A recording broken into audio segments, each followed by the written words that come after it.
Ask away. Of course. Have you seen the uniform? It's not only stylish, but well made. I'm a sucker for good tailoring.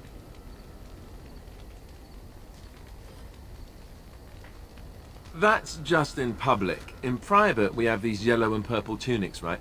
Much more comfortable, and you don't break the beds when you jump on them during a pillow fight.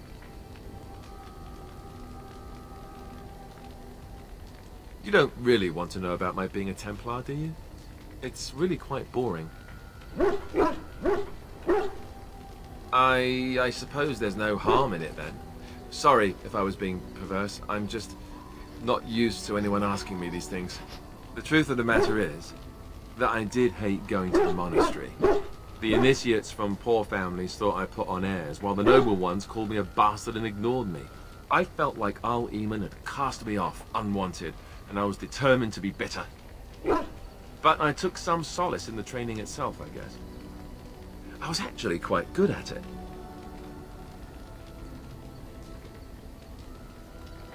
The education, mostly, but also the discipline. You need to have a disciplined mind in order to use the abilities we have. It was difficult, but rewarding. I never really felt at home anywhere, though, until I joined the Grey Wardens. And Duncan felt my Templar abilities might be useful for when we encountered Darkspawn magic, so I kept it up. What about you? Do you have anywhere you consider home?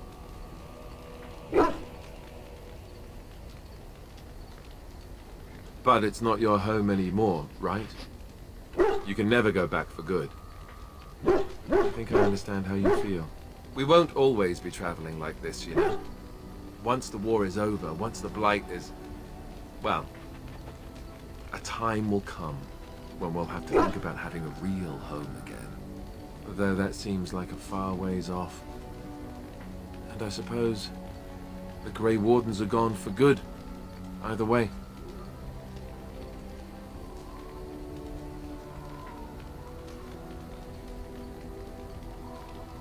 Maybe. Could you? I don't know what I'd find out there that would be any different. I guess it would depend on where I was going. Anyhow, now I've sidetracked us. We'd better get back to what we're supposed to be doing right now.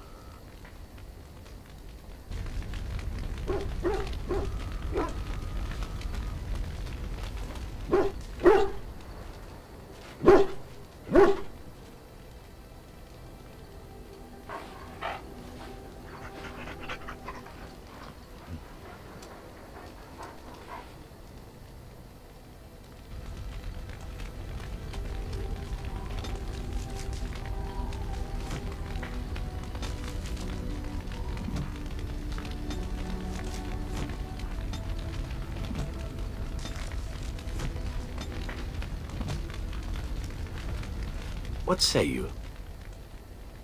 By all means. Well, the Crows would have you believe that it is an involved process that takes years of training, the sort that tests both your resolve and your endurance. Survive that process and maybe, just maybe, you're good enough to start being considered one of them. But quite frankly, the truth is that all it requires is a desire to kill people for a living. It's surprising how well one can do in such a field.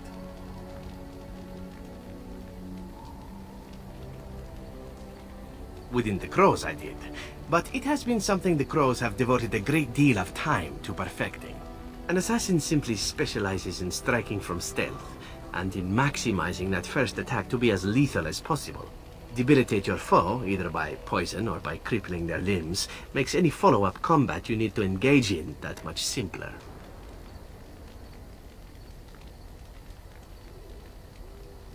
See?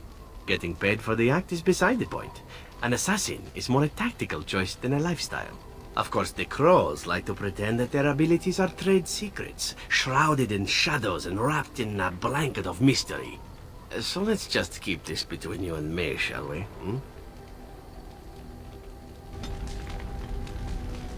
What say you?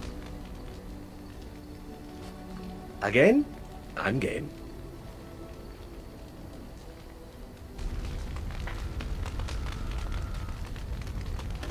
There you are. Wanted to talk to you. You and I, we've... You know how sometimes you spend time with people and things? Oh, aye. You've got time to go off traipsing about after Darkspawn, but you got no time for your pal Ogren, is that it? Stone forbid I get in the way of your great, important quest, just to ask one little favor. Aye, here we go. You and I, we've... You know how sometimes you spend time with people and things?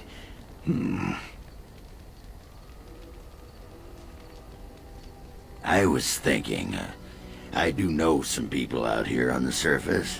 A person, actually. A girl I knew in Orzammar. Before I left, obviously.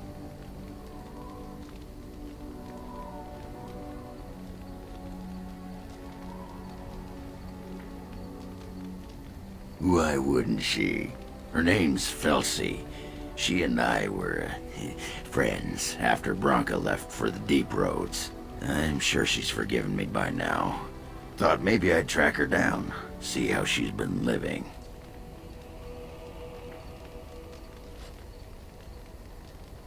Oh, we coiled the old rope, if you know what I mean. Oiled the mine shaft. Rubbed the foreman's elbow. There was this thing she did with a tube of rendered nug fat. What? Stop looking at me like that. Anyway, she left for the surface a year back, and I haven't seen her since.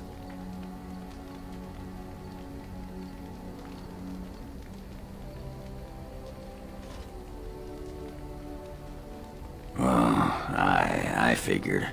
World in peril and all. Still, if we happen to be nearby with a few moments to spare... I tried to look her up the last time we were at Lake Calenhad. She wasn't at work at the inn. At home with her sick mother, they said. I figured it was just the ancestors telling me something. But I keep thinking about her. Well, and a good friend you are, Warden. I'll think about you if we ever... no, actually, that would be gross. No, what was it you wanted to say? Aye, all right then.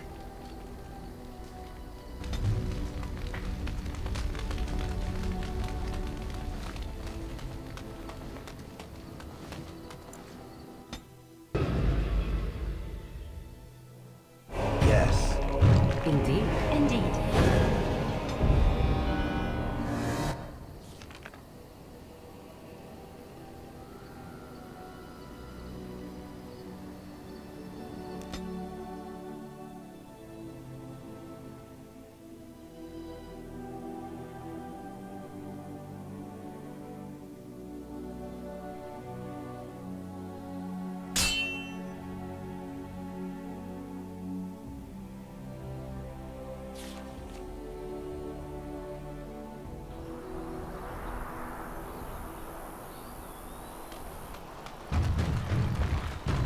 You have coin, stranger?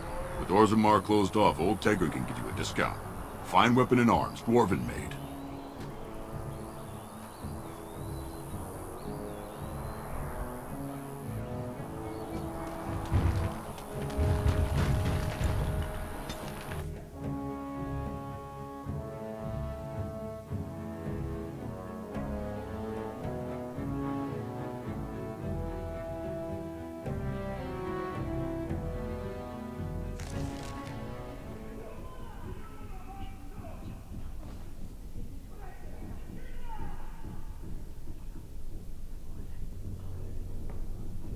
You went above and beyond the call of duty for the Circle.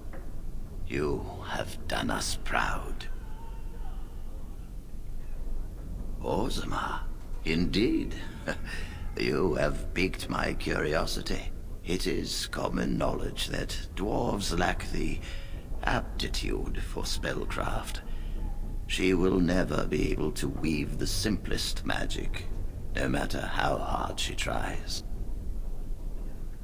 Fascinating. I suppose the Circle should be flattered.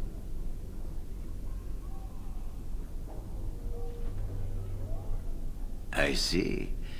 If she is willing to sacrifice so much for this, then we should feel honored. Tell Dagna of Orzammar that this path will not be easy. But if she chooses it, then she is welcome here at the Circle. She will live and study with the Tranquil, and perhaps the apprentices, when it is appropriate. If only the Circle was in better shape. I fear she may be disappointed when she arrives. This will be interesting. She could tell us much about our dwarven neighbors. Yes, the more I think about it, the more I like the idea. I shall take this as an indication that perhaps things are starting to look up for the Circle.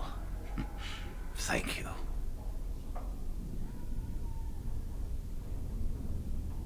You've already done much for the Circle. Now you must see to your duty as a Grey Warden. I wish you well. Know you will always be welcome here.